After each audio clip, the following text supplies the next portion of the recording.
පහත දැක්වෙන welcome paper තුන ගන්න. පහත දැක්වෙන රාශිය වලින් දෛශික රාශියක් වන්නේ පහත දීලා තියෙන රාශිය වලින් දෛශික රාශිය මොකක්ද කියලා අහනවා. මොකද පහත දැක්වෙන රාශිය වලින් දෛශිකයි කියන්නේ මොකද්ද? දෛශික රාශිය කියන්නේ දිශාවක් සහ විශාලත්වයක් තියෙන රාශිය. දුරට දිශාවක් තියෙනවද? දුරට දිශාවක් තියෙනවද? නැහැ. වේගයේ දිශාවක් නැහැ. කාලයේ දිශාවක් නැහැ. ප්‍රවේගයේ දිශාවක් තියෙනවා. ප්‍රවේගය ගණනය කරන්නේ විස්ථාපනය ඇසුරේ. ප්‍රවේගයේ දිශාවක් තියෙනවා. දෙක මේද පරිවෘතිය හා ඇටමිදුළු වර්ධනයට අත්‍යවශ්‍ය වන මෙම විටමිනයේ උණවීමෙන් බෙරි බෙරි රෝගය හටගනී. පුතේ බෙරි බෙරි රෝගය හටගන්න විටමිනය මොකද්ද? Vitamin B. ඒක මම ඔයාලට මතක තියාගන්න ලේසි විදියක් කියලා දුන්නා. Vitamin A. ඇසට් කියලා කියන්නේ මෙහෙමනේ. ඇසට් කියලා ලියද්දි මැසේජ් කරනකොට අපි ඇස කියලා ලියන්නේ මෙහෙම. ඇස කියද්දි A. විටමින් A සම්බන්ධ බොහෝ උන්නතාවලට බලපාන්නේ මොකද්ද?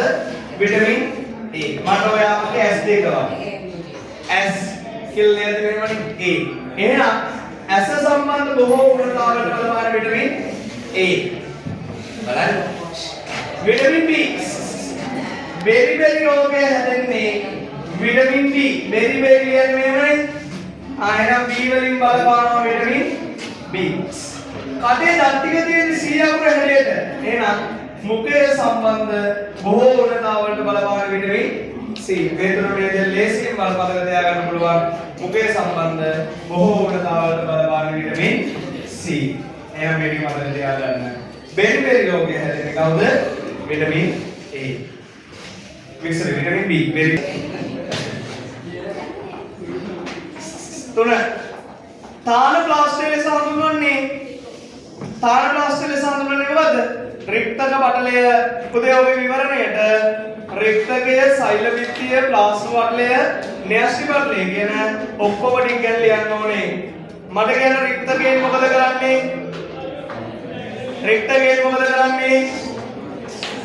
සෛලේ ජල තුල්‍යතාව පාලනය කරනවා. සෛල බිත්තිය හැදලා තියෙන්නේ මොනවෙන්ද? සෙලියුලෝස් වලින්. සෛල බිත්තිය මොකද කරන්නේ?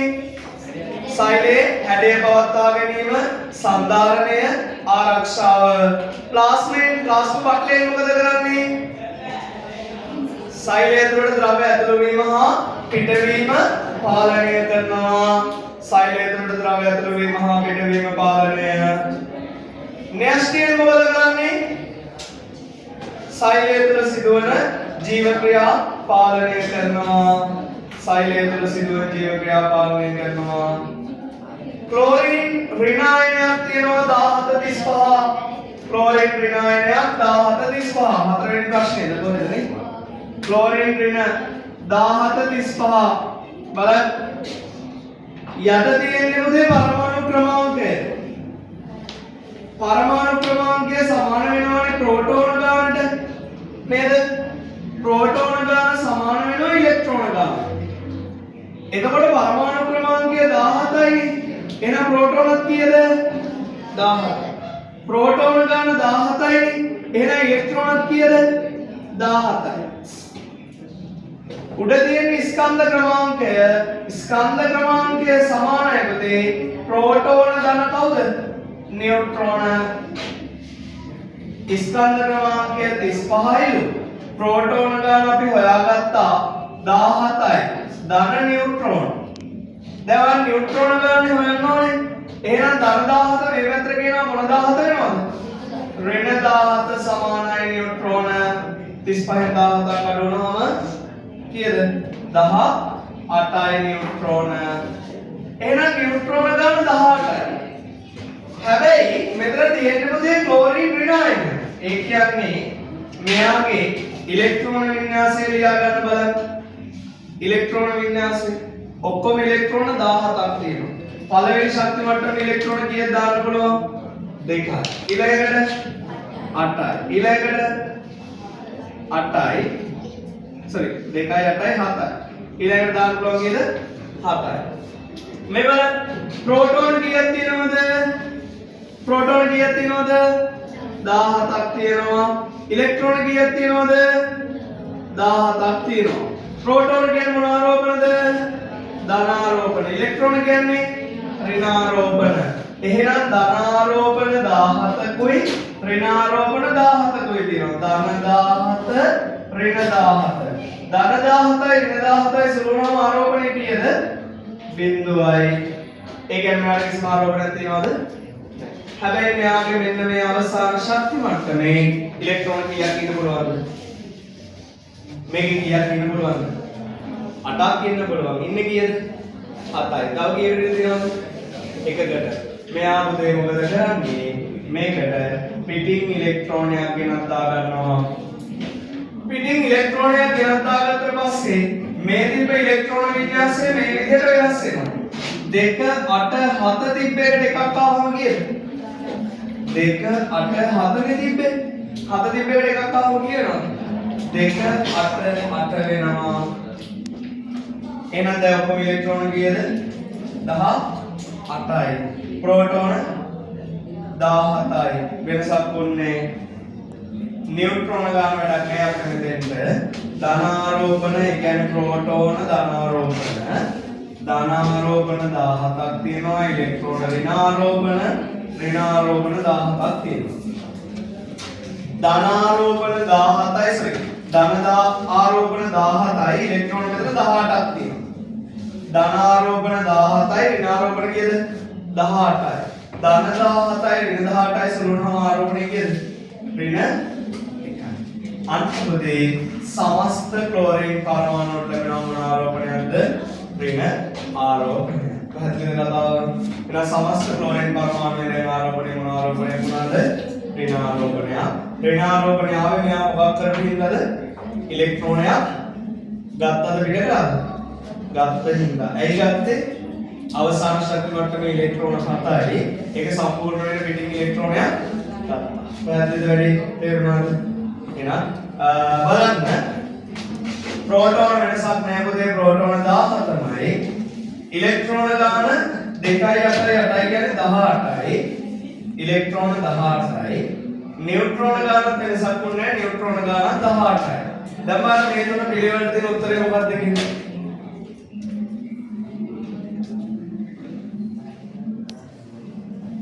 ක්ලෝරින් ඍණායනයේ අඩංගු ප්‍රෝටෝන 17යි प्रोटोन न्यूट्रॉन इलेक्ट्रॉन 17 18 18 තියෙන මොකද්ද උත්තරේ දෙක රයිබෝසෝම වල කෘත්‍ය මොකද්ද රයිබෝසෝම වල කෘත්‍ය ශ්‍රාවීය ද්‍රව්‍ය නිපදවීම කරන්නේ කවුද ශ්‍රාවීය ද්‍රව්‍ය පළවෙනි උත්තරේ ශ්‍රාවීය ද්‍රව්‍ය නිපදවීම කරන්නේ කවුද गोल्गी देह श्राव्य द्रव्य निपदवीम सह सुरातवीम गोल्गी देह මේ විවරණය ලියවෙන්න ඕන ප්‍රෝටීන් පරිවහනය කිරීම රළු අන්තප්ලාස්මීය ජාලිකා සිනිඳු අන්තප්ලාස්මීය ජාලිකා වලින් මොනවද පරිවහනය කරන්නේ ලිපිඩ හා ස්ටෙරොයිඩ් සිනිඳු අන්තප්ලාස්මීය ජාලිකා වලින් පරිවහනය කරන්නේ ලිපිඩ හා ස්ටෙරොයිඩ් ප්‍රෝටීන් සංශ්ලේෂණය කරන්නේ राइबोसोम शक्ति निपदवන්නේ माइटोकॉन्ड्रियम शक्ति निपदවන ක්‍රියාවලිය මොකක්ද ස්වායු ශ්වසනය කියන්නේ ඔක්සිජන් මගින් සිදුවන ශ්වසනයට කියනවා මොන ශ්වසනයද ස්වායු ශ්වසනය එහෙනම් ස්වායු ශ්වසනය මගින් ශක්තිය නිපදවීමේ ක්‍රියාවලිය තමයි දරුවෝ මොකක්ද ස්වායු ශ්වසනය මගින් ශක්තිය නිපදවීමේ ක්‍රියාවලිය කියනවා ස්වායු ශ්වසනය මගින් ශක්තිය නිපදවීමේ ක්‍රියාවලිය තමයි ජීවිතය වලට අවශ්‍ය ශක්තිය ලැබෙන්නේ. මේ විදිහට ස්වායු ශ්වසනය මගින් ශක්තිය නිපදවන හින්දා එයාට නමක් කියනවා මොකද්ද? ජව පොළවල් කියලා. එයාට කියන නම මොකද්ද? ජව පොළවල් කියලා. හරි. ඒ මාත්‍රාවෙන් නේද උත්තරේ? ඒකට උත්තරේ ප්‍රෝටීන් සංශ්ලේෂණය. හය සෛලේක න්‍යෂ්ක්‍රීය වර්ධය 46ක් පවතින සත්වයා මිනිසා එන ලොකු දේවල් නෙමෙයි මිනිසා ප්‍රතිඅම්ල ඖෂධයක් නිපදවීමට භාවිත වන්නේ කවුද? මැග්නීසියම්. මොකද්ද ප්‍රතිඅම්ල ඖෂධය? milk of magnesia, milk of magnesia, milk of magnesia. හරි. 8 වෙනි ප්‍රශ්නෙට ලියවෙන්න ඕනේ මෙන්න මෙහෙම කතාවක්. හරි. ඔයාට අපි ගමු ඇලුමිනියම්. ඇලුමිනියම් ආවර්තිතාව අපේ කීවෙනියට තියෙන්නේ? ගරින්න 1යි 2යි 3යි 4යි 5යි 6යි 7යි 8යි 9යි 10යි 11යි 12යි 13යි. ඇලුමිනියම් කීවෙනියට තියෙන්නේ? 13. එහෙනම් පරමාණු ක්‍රමාංකය කීයද? පරමාණු ක්‍රමාංකය 13යි කියන්නේ ප්‍රෝටෝනක් කීයද? ප්‍රෝටෝනක් කීයද? ඉලෙක්ට්‍රෝනක් 13. ඒක අවුලක් නේ. ඒක අවුලක් නේ කියලා ගන්නකොට හැමෝම ඉලෙක්ට්‍රෝන වින්‍යාසය කීයද එතකොට? 2යි 8යි 3යි. කාටද වැඩි? ශක්ති මට්ටම් කීයක ඉලෙක්ට්‍රෝන තියෙනවද? 3යි. ශක්ති මට්ටම් 3ක ඉලෙක්ට්‍රෝන තියෙනවා කියන්නේ අපි දන්නවා ඉලෙක්ට්‍රෝන පිටන ශක්ති මට්ටම් ගණනට මොකද තීරණය වෙන්නේ? ආවර්තය. පැත් ලියාගන්න කොහේ ඉලෙක්ට්‍රෝන පිටන ශක්ති මට්ටම් ගණනට ආවර්තය තීරණය වේ. ඉලෙක්ට්‍රෝන පිටන ආවර්තය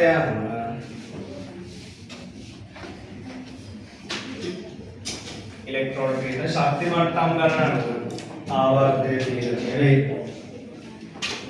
ආවර්තය තීරණය වේ.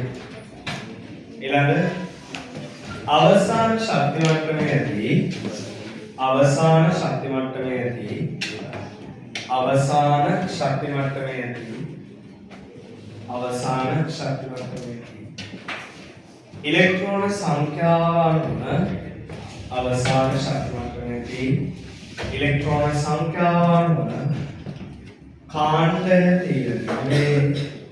අවසාන ශක්ති මට්ටමේදී ඉලෙක්ට්‍රෝන සංඛ්‍යාව අනුව කාණ්ඩය තීරණය වේ. එහෙනම් ශක්ති මට්ටම් ගණනම ආවර්තය අවසාන ශක්ති මට්ටමේදී අවසාන ශක්ති මට්ටමේදී ඉලෙක්ට්‍රෝන ගණනම තීරණය වෙනවා. කාණ්ඩය අවසාන ශක්ති මට්ටමේදී ඉලෙක්ට්‍රෝන ගණනම කාණ්ඩය. හරි මෙබල් 1යි 2යි 3යි ශක්ති මට්ටම් කීයක් තියෙනවද? 3යි. එහෙනම් කීවෙනි ආවර්තයද? 3 වෙනි ආවර්තය. අවසාන ශක්ති මට්ටමේ ඉලෙක්ට්‍රෝන කීයක් තියෙනවද? 3යි. එහෙනම් කීවෙනි කාණ්ඩයද? 3 වෙනි කාණ්ඩය. හරි. අපි අද බලන්න 2යි 8යි 3යි. දැන් බලන්න 1යි 2යි 3යි ශක්ති මට්ටම් කීයද? 3යි. කීවෙනි ආවර්තයද? 3 වෙනි ආවර්තය. අවසාන ශක්ති මට්ටමේ කීයද? ඉලෙක්ට්‍රෝන 3යි. කීවෙනි කාණ්ඩයද? 3 වෙනි කාණ්ඩය. පැහැදිලි වැඩි අවුලක් නැහැ. එහෙනම් 3 වෙනි කාණ්ඩයේ කවුද? ඇලුමිනියම් 1යි 2යි 3යි 3 වෙනි ආවර්තයේ 1යි 2යි 3යි 3 වෙනි කාණ්ඩය ඇලුමිනියම්. ඒක උත්තරය දෙන්න පැත්තකින් ලියා ගන්න 3 වෙනි උත්තරේ ඇලුමිනියම්. ඇලුමිනියම් කියන උත්තරය ලියා ගන්න පැත්තකින්. හරි. මම ගන්නනේ. ප්‍රස්තාර දීලා තියෙනවා. ඔයාගෙන් අහනවා ප්‍රශ්න ගන්න මේ ප්‍රස්තාර දීලා එක්තරා චලිතයකට අදාළව ප්‍රවේගකාර ප්‍රස්තාරය පහත දැක්වේ. තප්පර 6ක කාලය තුළ විස්ථාපනය වන්නේ කොච්චරද කියලා අහනවා. තප්පර 6 කියන්නේ මෙතෙන්ට මේ දක්වා විස්ථාපනය හොයන්න කියලා කියන්නේ. අපි දන්නවා ප්‍රවේගකාර ප්‍රස්තාරයක විස්ථාපනය හොයන්නේ කොහොමද? අඳින ලද වක්‍රයත් කාලක්ෂයත් අතර කොටසේ මොකක්ද හොයන්න ඕනේ? වර්ගඵලය හොයන්න. අඳින ලද වක්‍රයයි කාලක්ෂය අතර කොටසේ වර්ගඵලය. හරි. මේ කියන්නේ අපි අදපු වක්‍රය. මේ කියන්නේ අපි අදපු කාලක්ෂය. මෙන්න මේ දෙක අතර මොකද්ද හොයන්න ඕනේ? මොකද්ද මේ දෙක අතර හොයන්න ඕනේ? වර්ගඵලය හොයන්න. පැහැදිලිද වැඩි? මේ දෙක අතර වර්ගඵලය හොයන්න. මේ මොකද්ද රූපේ? රූපේ මොකද්ද? මොකක්ද? මේ රූපේ මොකක්ද කියලා? ත්‍රිකෝණය. ත්‍රිකෝණයේ වර්ගඵලය ගන්න කොහොමද? භාගය වැඩි කිරීම ආධාරක පාදයක වැඩි කිරීම ලම්බ උස භාගයයි ආධාරක පාදයේ උදේ 6යි 6 වැඩි කරනවා ලම්බ උස කීයද 18යි දෙවරක් 6ට කැපෙනවා 3යි තුන් වරක් 18 එනවා 30යි 54යි මීටර 54යි මීටර හරිද 54 ආපු කට්ටිය 54 ඇත නිශ්චිත දිශාවක් ඇත විශාලත්වයක් නැත නිශ්චිත දිශාවක් නැත ඉහත ABCD අතරින් ප්‍රවේගය සම්බන්ධ නිවැරදි ප්‍රකාශය උදේ ප්‍රවේගය කියන්නේ දෛශික රාශියක්ද අදීශ රාශියක්ද දෛශිකයි කියන්නේ විශාලත්වයක් තියෙනවා දිශාවක් තියෙනවා විශාලත්වයක් සහ දිශාවක් කියන දෙකම තියෙනවා එන උත්තරේ A සහ B පමණි 12 පහළ දී ඇති අයන අතරින් සෝඩියම් අයනයේ ඉලෙක්ට්‍රෝන සංඛ්‍යාවට සමාන ඉලෙක්ට්‍රෝන සංඛ්‍යාවක් තියෙන්නේ කාගෙද කියලා අහනවා මට කියන්න ධන ආයන එහෙම නැත්නම් කැට ආයන හැදෙන්නේ ඉලෙක්ට්‍රෝන පිට කළාද අරගෙනද පිට කළාම මතකද පිරිමි ළමයි කියන්නේ ලෝහ පරමාණු උපමා කළා පිරිමි ළමයි මතකයිද ලෝහ පිරිමි ළමයි වගේ පිරිමි ළමයි හැමතිස්සෙම මොනවද කරනවද බලන් ඉන්නවා කියන්නේ පිට කරා පිට කරාට පස්සේ සමාජය විසින් උන්ට කියනවා මොන වැඩ කරන්න එපාද කැත වැඩ කරන්න එපා කැත වැඩ කරන්න ඒක නිසා අපි ඒගොල්ලන්ට නමක් දැම්ම මොන ආයනද කැට ආයන කැත වැඩ කරන කට්ටිය කැට ආයන ඉලෙක්ට්‍රෝන එහෙම නැත්නම් අලෝහ මූලද්‍රව්‍ය පරමාණු ඉලෙක්ට්‍රෝන මොනවා කරනවද ලබා ගන්නවා පිරිමි ළමයි පිට කරන ඉලෙක්ට්‍රෝන එහෙම නැත්නම් ලෝහ පිට කරන ඉලෙක්ට්‍රෝන අලෝහ මොනවා කරගන්නවද අරගන්නවා අරගත්තට පස්සේ ඒ අරගත්ත ඉලෙක්ට්‍රෝන වලට එහෙම නැත්නම් ඒ අරගත්ත අලෝහ පරමාණු එහෙම නැත්නම් ඍණාරෝ අරගත්ත අලෝහ පරමාණු වලට නමක් කියනවා ඇනායන අරගත්ත කට්ටිය නමක් මොනවද ඇනායන හැදෙන ඉලෙක්ට්‍රෝන නම් අරගෙනද පිට කළාද අරගෙන එහෙනම් ඍණායන හැදෙන ඉලෙක්ට්‍රෝන මොනවා කළාද අරගෙන ඇනායන කියන්නේ ඍණායන වලටමයි එහෙනම් ඉලෙක්ට්‍රෝන අරගත්තාම හැදෙන්නේ මොන ආයනද ඍණායන ඉලෙක්ට්‍රෝන පිට කළාම හැදෙන්නේ ධනායන නමද ලියාගන්න ඉලෙක්ට්‍රෝන ගත්තාම හැදෙන්නේ ඍණායන ඉලෙක්ට්‍රෝන පිට කළාම හැදෙන්නේ ධනායන හරි සෝඩියම් ධනායනයි සෝඩියම් ආවර්තිතාවය කීයද කියලා සෝඩියම් ආවර්තිතාවය කීයද 11 කියන්නේ පරමාණු ක්‍රමාංකයත් 11යි ප්‍රෝටෝනත් 11යි නියුට්‍රෝනත් 11යි නියුට්‍රෝනත් ඔන්නේ ප්‍රෝටෝන 11යි ඉලෙක්ට්‍රෝනත් 11යි ඉලෙක්ට්‍රෝන වින්‍යාසය කීයද 2 8 1 මෙයා එකක් මොනවා කරනවද අයින් කරනවා මෙයා මොන ආයනයක් වෙනවද ධන ආයනයක් වෙනවා එහෙනම් අලුත් ඉලෙක්ට්‍රෝන වින්‍යාසය කීයද 2යි 8යි එහෙනම් ඉලෙක්ට්‍රෝන ගාන කීයද 2යි 8යි කියන්නේ 10යි ඒක අවුලක් නැහැ තේරුණාද තේරුණාද හරි ඩොන්ට මෙහෙම ගන්නවා හරි ඊළඟට එහෙනම් මේ ඉලෙක්ට්‍රෝන 10යි මේ ඉලෙක්ට්‍රෝන 10ට සමාන ඉලෙක්ට්‍රෝන ගානක් තියෙන්නේ කාගාවද කියලා අහනවා. මේ ඉලෙක්ට්‍රෝන 10ට සමාන ඉලෙක්ට්‍රෝන ගාන. පළවෙනියට ඉන්නේ ක්ලෝරින් ඊට පස්සේ ඔක්සිජන් 2-. ක්ලෝරින් මයිනස් වල මොන පළවෙනි උත්තරේ? Chlorine minus. ක්ලෝරින් කීවෙනි ආවර්තිතාවකුවේ 17. පරමාණු ක්‍රමාංකය කීයද? 17යි. ප්‍රෝටෝන 17යි ඉලෙක්ට්‍රෝන 17යි ඉලෙක්ට්‍රෝන වින්‍යාසය 2යි 8යි 7යි දැන් මෙයා මේක සම්පූර්ණ කරලා ඉලෙක්ට්‍රෝන මොකද කරන්නේ ඉලෙක්ට්‍රෝන මොකද කරන්නේ ගන්නවා ඉලෙක්ට්‍රෝනයට ගත්තම ඉලෙක්ට්‍රෝන වින්‍යාසය කීයද 2යි 8යි 8යි ඉලෙක්ට්‍රෝන කීයද 18යි අද ඉලෙක්ට්‍රෝන ගන්න සමානයි නේද මෙයාගේ ඉලෙක්ට්‍රෝන කීයද 10යි මෙයාගේ 18යි සමානයිද එහෙනම් දෙවෙනි එක කරා බලන්න දෙක ඔක්සිජන් 2 මයිනස් ඔක්සිජන් කී වෙනිද ආවර්තිතාවකුයි බලගෙන 8 ඔක්සිජන් ආවර්තිතාවකුයි 8 පරමාණු ක්‍රමාංකයක් දෙනවා 8යි ප්‍රෝටෝනත් 8යි ඉලෙක්ට්‍රෝනත් 8යි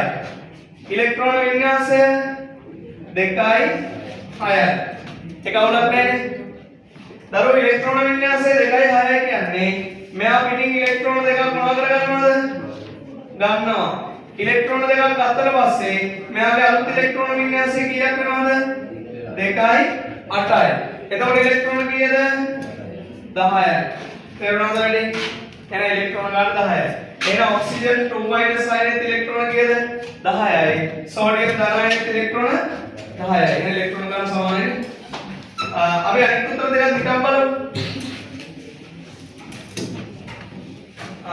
ඊට පස්සේ මැග්නීසියම් අයනයක් තියෙනවා ඔක්සිජන් 3 මයිනස් එකක් තියෙනවා පොතේ ඔක්සිජන් ඉලෙක්ට්‍රෝන 3ක් ගන්න පුළුවන්ද ඔක්සිජන් ඉලෙක්ට්‍රෝන 3ක් ගන්න පුළුවන්ද බෑ එයා කීයද ගන්නේ ඔක්සිජන් ඉලෙක්ට්‍රෝන කීයද ගන්න බැරිද එක එහෙනම් ඒක කීයවත් වෙන්න පුළුවන්ද හතරවෙනි උත්තරේ හතරවෙනි උත්තරේ කීයවත් වෙන්න පුළුවන්ද බෑ ඇයි බැරි එයාට ඉලෙක්ට්‍රෝන කීයද මත වෙලා තියෙන්නේ දෙකයි කීයවත් 3ක් ගන්නෙ නෑ මැග්නීසියම් ධන 2 මැග්නීසියම් ධන 1 තියෙනවා බලමු මැග්නීසියම් ධන 1 මැග්නීසියම් කී වෙනියද 12 පරමාණු ක්‍රමාංකයක් 12යි ප්‍රෝටෝනත් 12යි ඉලෙක්ට්‍රෝනත් 12යි ඉලෙක්ට්‍රෝන වින්‍යාසය 2 8 2 දැන් පුතේ මෙයාට මේ ඉලෙක්ට්‍රෝන දෙක පිට ගන්න එකද ලේසි අල්ලෙන් ගන්න එකද පිට ගන්න එකද ලේසි අල්ලෙන් හයක් ගන්න එකද දෙකක් පිට ගන්න එක ලේසි හැබැයි මෙතන පිට කරලා තියෙන්නේ කීයද එකයි පිට කරන්න දෙකක් තියෙදි කීරෝ දෙකක් විතරක් පිට කරනවද නෑ එහෙනම් මේක වෙන්න බෑ පැහැදිලිද වැඩි එහෙනම් උත්තරේ මොකද්ද ඔක්සිජන් 2 මයිනස් පැහැදිලිද උත්තරය ගත්තද ඊළඟ ප්‍රශ්නය මූලද්‍රව්‍ය කිහිපයක ඉලෙක්ට්‍රෝන වින්‍යාස දැක්වේ දක්වා ඇති සංකේත සම්මත ඒවා නොවේ A කියලා එකක් තියෙනවලු A වල ඉලෙක්ට්‍රෝන වින්‍යාසය 2 එකලු B කියලා එකක් තියෙනවලු ඉලෙක්ට්‍රෝන වින්‍යාසය 2 3ලු C කියලා එකක් තියෙනවලු ඉලෙක්ට්‍රෝන වින්‍යාසය 2 6ලු D කියලා එකක් තියෙනවලු ඉලෙක්ට්‍රෝන වින්‍යාසය 2 4ලු මෙම මූලද්‍රව්‍ය වල සංනිවිදතාව අනුපිළිවෙල දැක්වෙන්නේ කුමන පිළිතුරෙන්ද කියලා අහනවා. හරි මේ බලන්න. අපි ඉලෙක්ට්‍රෝන වින්‍යාසය දිනන හොයාගත්තාම සංනිවිදතාව හොයන්නේ කොහොමද? සංනිවිදතාව හොයන්නේ කොහොමද කියන්නේ? සංනිවිදතාව හොයන්නේ කොහොමද? අවසාන ශක්ති මට්ටමේදී ඉලෙක්ට්‍රෝන සංඛ්‍යාව අවසාන ශක්ති මට්ටමේදී ඉලෙක්ට්‍රෝන සංඛ්‍යාව මොකක්ද කරන්නේ? කියන්න ඕන. අවසාන ශක්ති මට්ටමේදී ඉලෙක්ට්‍රෝන සංඛ්‍යාව 4ට වඩා අඩු වෙන ඒක එහෙමම ලියනවා. 4ට වඩා වැඩි නම් 8ෙන් අඩු කරලා ලියනවා. එහෙනම් දැන් මේක 4ට අඩු වෙයිද? 4ට වඩා අඩු වෙයිද? කිය බලන්නකෝ. 1 කියන්නේ 4ට අඩු වැඩිද? අඩුයි. එහෙනම් ඒක එහෙම ලියනවා. 3 කියන්නේ 4ට අඩු වෙයිද? අඩුද වැඩිද? අඩුයි. ඒක එහෙම ලියනවා. 6 කියන්නේ 4ට වැඩිද? අඩුද වැඩිද? අඩුයි. වැඩි. මොකද කරන්නේ එහෙනම් 4ට වැඩි නම් 8ෙන් 6ක් අඩු කරනවා. 8ෙන් 6ක් අඩු කළාම කීයද? 2යි. ඊළඟ අවසාන ශක්ති මට්ටමේ 7යි. 4ට වඩා අඩු වැඩිද? 4ට වඩා අඩු වැඩිද? වැඩි. මොකද කරන්නේ? 8ෙන් 7ක් අඩු කරනවා. 1යි. එහෙනම් සංකීර්ණතා ටික පිළිවෙලට එන්න ඕන 1යි 3යි 2යි 1යි. බලන්න උත්තරය තියෙන්නේ කොතනද කියලා? 1යි 3යි 2යි 1. පළවෙනි උත්තරේ ගන්න පුළුවන් නේද? පළවෙනි උත්තරේ ගන්න පුළුවන් 14 පහත දී ඇති අවස්ථා සලකා බලන්න. පෘෂ්ඨවල කට්ටා ගැනීම, ස්පර්ශ පෘෂ්ඨ අතර ලිහිසි දෙලෙදීම, ස්පර්ශ පෘෂ්ඨ අතරට බෝල බෑරින් හෝ රෝල බෑරින් යෙදීම. ඒ අවස්ථාවේදී පෘෂ්ඨවල ඝර්ෂණය වැඩි කරගත හැකි අවස්ථාව මොනවාද? මට කියන්න මොනවද මොකද්ද ඝර්ෂණය කියන්නේ? මොකද්ද ඝර්ෂණය කියන්නේ? යම් කිසි වස්තුවක් යම් පෘෂ්ඨයක ස්පර්ශව පවතින විට එම ස්පර්ශ පෘෂ්ඨයෙන් චලිතයට ප්‍රතිරෝධීව ඇතිවන බලයට කියනවා මොකද්ද? ඝර්ෂණ බලය. ලියාගන්න අකලා යම් වස්තුවක් යම් පෘෂ්ඨයක ස්පර්ශව පවතින විට කටුවට පැන්සල් ලියාගන්න පස්සේ ගෙදරකින් ලස්සනට මේක හදන්න. වස්තුවක් යම් පෘෂ්ඨයක ස්පර්ශව පවතින විට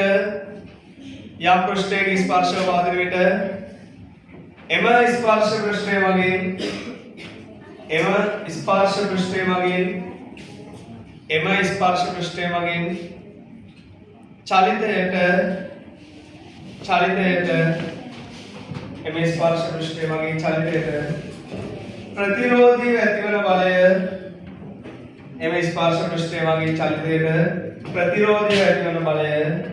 ඝර්ෂණ බලයයි.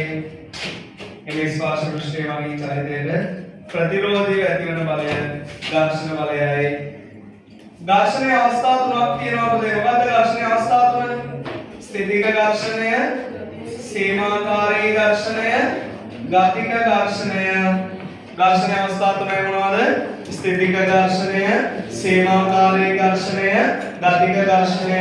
මොකක්ද කියන්නේ ස්ථිතික ඝර්ෂණය කියන්නේ? ස්ථිතික ඝර්ෂණය කියන්නේ මොකද්ද? වස්තුවක් චලිත වීමට පෙර පවතින ඝර්ෂණය කියනවා මොකද්ද? ස්ථිතික ඝර්ෂණය. ලියන්න. වස්තුවක් චලිත වීමට පෙර පවත්නා ඝර්ෂණය.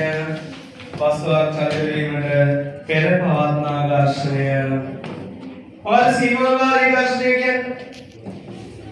ඝර්ෂණ බලයේ උපරිම අවස්ථාව. එහෙම නැත්නම් චලනය වීමට ආසන්නතම මොහොත. මොකද ගති ඝර්ෂණය කියලා කියන්නේ? චලනය වෙන අවස්ථාවේ පවතින ඝර්ෂණය කියනවා මොකද්ද? ගතික ඝර්ෂණය. තේරුණා? අඩු කරන්න හෝ වැඩි කරන්න. ඝර්ෂණය අඩු කරන්න පුළුවන් දේවල් මොනවද කියන්නේ? ඝර්ෂණය අඩු කරන්න පුළුවන් දේවල් අපි කතා කළා. බෝල බෑරින් රෝල බෑරින් දාන්න පුළුවන්. එහෙම නැත්නම් කැරම් බෝඩ් එකේ නම් මොනවද දාන්නේ? පවුඩර් දානවා. එතකොට ඝර්ෂණය අඩු වෙනවා. ඒ වගේම ස්පර්ශ පෘෂ්ඨ මොනවද කරන්න පුළුවන්ද? රළුද සිනිඳුද කරන්න ඕනේ? සිනිඳු කරන්න පුළුවන්. එතකොට ඝර්ෂණය අඩු වෙනවා. ඒ වගේම ඝර්ෂණය වැඩි කරන්න නම් කරන්න ඕනේ දේවල් කියන්න බෑ. ස්පර්ශ පෘෂ්ඨය සිනිඳුද රළුද කරන්න ඕනේ ඝර්ෂණය වැඩි වෙනවා. රළු කරන්න පුළුවන්. අභිලම්බ බලය වැඩි කරන්න පුළුවන්. ලියාගන්න ඝර්ෂණ බලය කෙරෙහි බලපාන සාධක දෙකකි. ස්පර්ශ පෘෂ්ඨයේ ස්වභාවය අභිලම්බ බලය එනවා මේ සාධක ටික බලමු උත්තරේ මොකක්ද කියලා. 14 පහත දී ඇති අවස්ථා සලකා බලන්න. ස්පර්ශ පෘෂ්ඨවල කට්ටා ගැනීම ඝර්ෂණය අඩුද වැඩිද? වැඩි. ලියාගන්න එතනින්. ස්පර්ශ පෘෂ්ඨවල ලිහිසි දෙල් යෙදීම අඩුද වැඩිද? අඩු. ස්පර්ශ පෘෂ්ඨවල බෝල බෑරින් හෝ රෝල බෑරින් යෙදීම අඩුද වැඩිද? අඩු. එහෙනම් ඝර්ෂණය වැඩි කරන්න යොදා ගන්න පුළුවන් අවස්ථාව මොකද්ද? ඒ පමණි. එක්තරා මූලද්‍රව්‍යයක ලක්ෂණ තුනක් පහත දී ඇත. සිසිල් ජලයේ සම ප්‍රතික්‍රියාවක් නොදක්වද උණු ජලයේ සම ප්‍රතික්‍රියාවක් දක්වයි. වාතයේ රත් කළ විට දීප්තිමත් සුදු දැල්ලක් සහිතව දැවෙනවාලු. කිව්ව ගමන් මතක් වෙන්න ඕනේ දීප්තිමත් සුදු දැල්ලක් සහිතව දැවෙන්නේ කවුද? මැග්නීසියම්. තනුකාවල සම ප්‍රතික්‍රියා කරන හයිඩ්‍රජන් වායුව සාදයි. ඉහත ලක්ෂණ පෙන්වුම් කරන මූලද්‍රව්‍ය මොනවාද? මැග්නීසියම්. 16 පොතේ ඒ ප්‍රශ්නට අදාළව ප්‍රශ්න අංක 15ට අදාළව ඔයා සෝඩියම් ගැන, කාබන් ගැන, මැග්නීසියම් ගැන, සල්ෆර් ගැන සමස්ත කතාව ෂෝට් නෝට් එකක් ලියන්න ඕනේ පදාර්ථයේ ව්‍යුහයේ පාඩමෙන් අරගෙන. හරි සෝඩියම්, කාබන්, මැග්නීසියම්, සල්ෆර් ගැන සමස්ත ෂෝට් නෝට් එකක් තියෙන්න ඕනේ. 16 ප්‍රස්ථාරයෙන් දැක්වෙන්නේ ඒකාකාර ත්වරණයෙන් ගමන් කරන වස්තුවක චලිතය. හරි බලමු ප්‍රස්ථාරයක් තියෙනවා. ප්‍රස්ථාරයේ ප්‍රවේග කාල ප්‍රස්ථාරයක්. අපි කතා කරමු.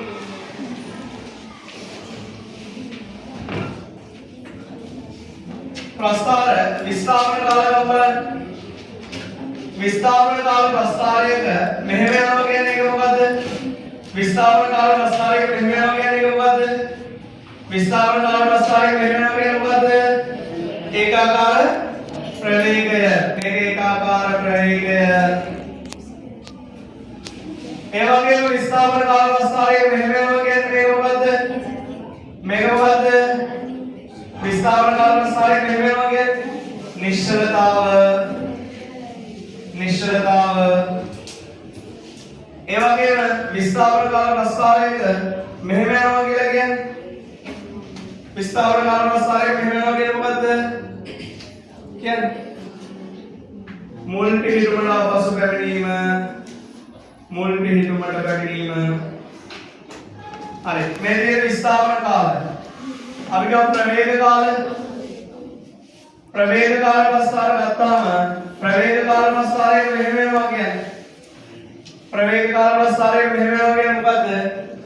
ඒකාකාර ත්වරණය. මෙහෙම වෙනවා කියන්නේ ඒකාකාර ත්වරණය. ඒ වගේම ප්‍රවේග කාල ප්‍රස්ථාරයක මෙහෙම වෙනවා කියන්නේ මොකද්ද කියන්නේ?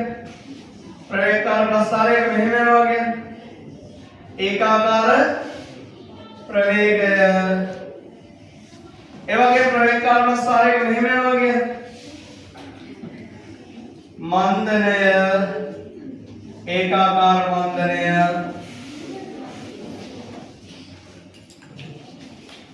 එහෙනම් මේක ප්‍රවේගය, කාලය, ප්‍රවේගය, කාලය. හරි. හරි. එහෙමනම් දෙක ප්‍රස්ථාරයෙන් දැක්වෙන්නේ මොකද්ද කියලා අහනවා. පුතේ මේ ප්‍රස්ථාරයෙන් තියෙන ඒකාකාර ත්වරණයද? ප්‍රවේග කාල ප්‍රස්ථාරයේ ඒකාකාර ත්වරණය නම් මොකද්ද වෙන්න ඕනේ? මේ විදිහකට වෙන්න ඕනේ. එහෙනම් ඒක ඒකාකාර ත්වරණය නෙමෙයි. ඒකාකාර මන්දනය නම් මෙහෙම එකක්. එහෙම එකක් තියෙන්නේ නැහැ. ඒකාකාර ප්‍රවේගය. ඒකාකාර ප්‍රවේගයන්නේ එන උත්තරේ 3. 4 වෙන්න පුළුවන්ද? නිශ්චලව තියෙනවා ප්‍රවේගයක් තියෙනවද? නැහැ. නිශ්චලයි නම් ප්‍රවේගය කීයද? 0යි. වස්තුව නිශ්චලයි නම් ප්‍රවේගය 0යි. 17 ප්‍රශ්නේ සෛලවල ජල තුලිතාව පවත්වා ගැනීම හා සන්ධාරණය පවත්වා ගැනීම සිදු කරන්නේ පහත කුමන ඉන්ද්‍රියකා මගින්ද? සෛල විද්‍ය, සෛල ප්ලාස්මය, ගොල්ගි දේහ, රික්තකය. හරි. සෛල විද්‍ය මොකද කරන්නේ කියන්නේ?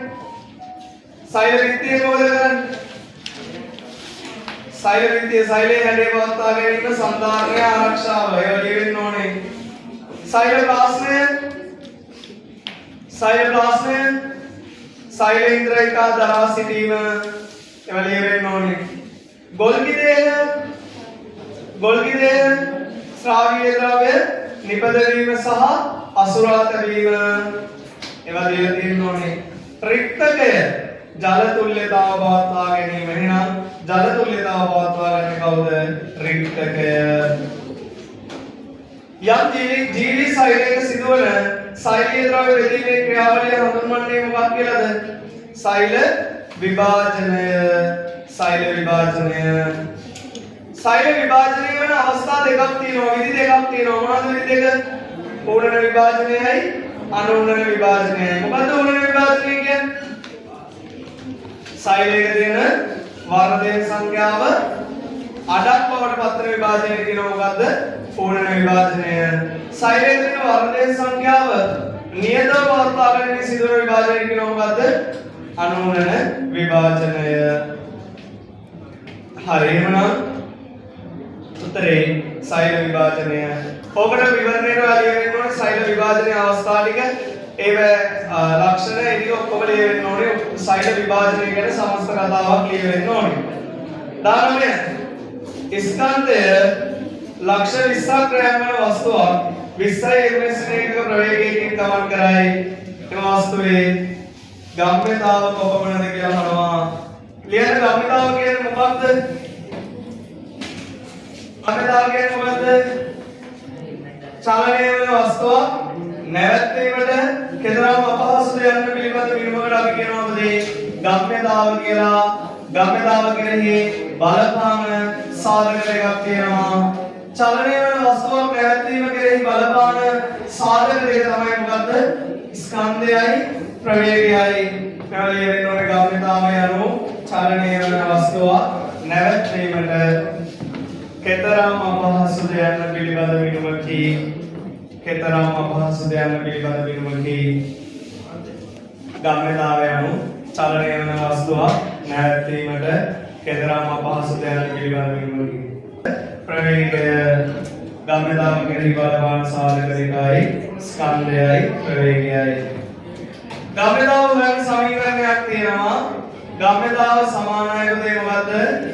ස්කන්ධය ගුණ කිරීම ප්‍රවේගය. ගම්‍යතාව සමානයි ස්කන්ධය ගුණ කිරීම ප්‍රවේගය. ගම්‍යතාව p වලින් සංකේතවත් කරනවා. ස්කන්ධය m වලින් සංකේතවත් කරනවා. ප්‍රවේගය v වලින් සංකේතවත් කරනවා.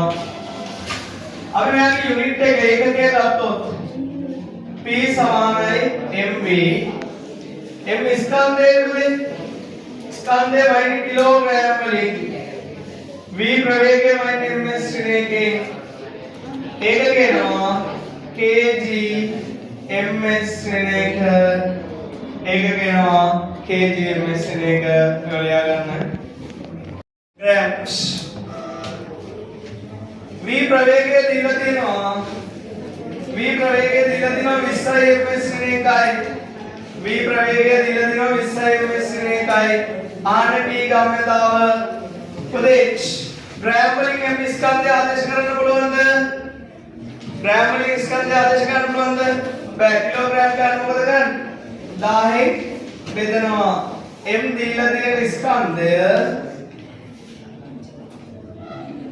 කිලෝග්‍රෑම් කරන්න 1000 බෙදා ගන්නවා. ඊට පස්සේ ආ වැඩි කරනවා. එයාගේ ප්‍රවේගය 20 ms ශ්‍රේණියකින් මේ බිඳුවට මේ බිඳුව කපනවා. මේ බිඳුව දෙකට මේ බිඳුව කපනවා. 20000 වැඩි කිරීම දෙක කියන්නේ 40000යි 40000යි kg ms ශ්‍රේණියක කියනවා. 40000යි kg ms ශ්‍රේණියක කියනවා. ඊළඟ අවසාන ප්‍රශ්නේ යම් වස්තුවක ප්‍රවේගය තප්පර 4ක් තුළදී ප්‍රවේගය 16 ms ශ්‍රේණියකේ සිට 4 ms ශ්‍රේණියක දක්වා ඒකාකාරව අඩු වී නම් එම වස්තුවේ මන්දනය කියලා අහන්නේ.